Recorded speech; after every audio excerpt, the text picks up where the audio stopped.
Israel Hezbollah की जंग में यमन का हूती, सीरिया और इराक के प्रतिरोधी समूह इस लड़ाई में कूद पड़े हैं। लेकिन इजरायल की इस जंग को लेकर एक खुफिया रणनीति है जिसे पूरे मिडिल ईस्ट का समीकरण बदल सकता है।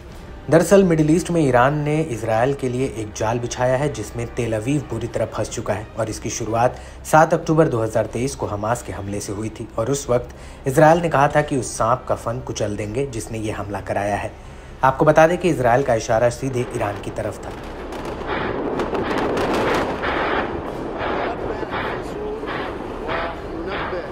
और इजरायल चाहता है कि इस युद्ध में ईरान कूदे जिससे नेतन्याहू को सीधे ईरान के परमाणु संयंत्रों को उड़ाने का मौका मिले। लेकिन अब ऐसा लग रहा है कि इजरायल की ये चाल कामयाब हो रही है, क्योंकि लेबनान में ईरानी दूतावास ने कहा कि आईडीएफ ने बेरूत में जो हमला किया है वो गेम चेंजिंग उकसावा है, जिसका नतीजा इजरायल को भुगतना पड़ेगा।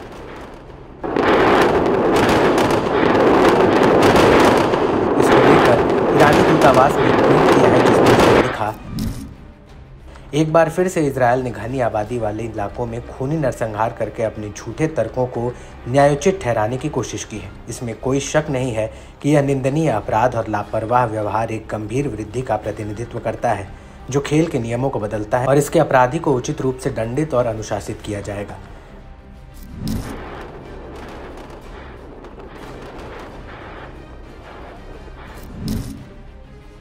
वहीं हिजबुल्लाह ने इन हमलों को लेकर कहा कि बेरूत के दक्षिणी उपनगरों में नागरिक भवनों में हथियारों या हथियारों के भंडार की मौजूदगी के बारे में इजरायली कब्जे के झूठे दावों का खंडन करता है।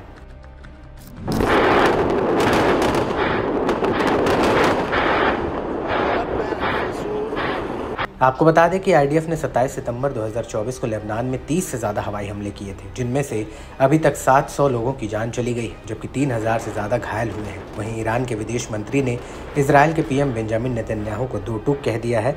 ईरान के विदेश मंत्री अब्बास अराक्ची ने कहा, हम इजरायल के प्रधानमंत्री बेंजामिन नेतन्याहू की घृणित धमकियों की तीखी निंदा करते हैं, जिन्होंने संयुक्त राष्ट्र के संबोधन में चेतावनी दी थी कि उनका देश ईरान पर हमला करने में सक्षम है। यह ऐतिहासिक शर्म की बात है कि हाई प्रोफाइल हत्यारा संयुक्त राष्ट्र में आने और अपने घृणित झूठ और अन्य राज्यों पर आक्रमण करने और अधिक लोगों को मारने की अपमानजनक धमकियों के साथ महासभा को जहर देने की हिम्मत करता है।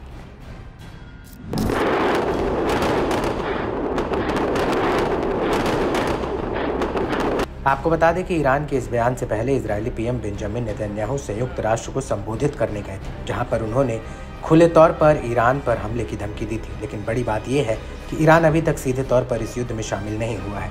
वो पर्दे के पीछे से हिजबुल्लाह हूती इराक और सीरिया के प्रतिरोधियों को हथियार और गोला बारूद सप्लाई कर रहा है और उन्हीं हथियारों के बल पर ये चौकड़ी इजरायल पर हावी हो रही है।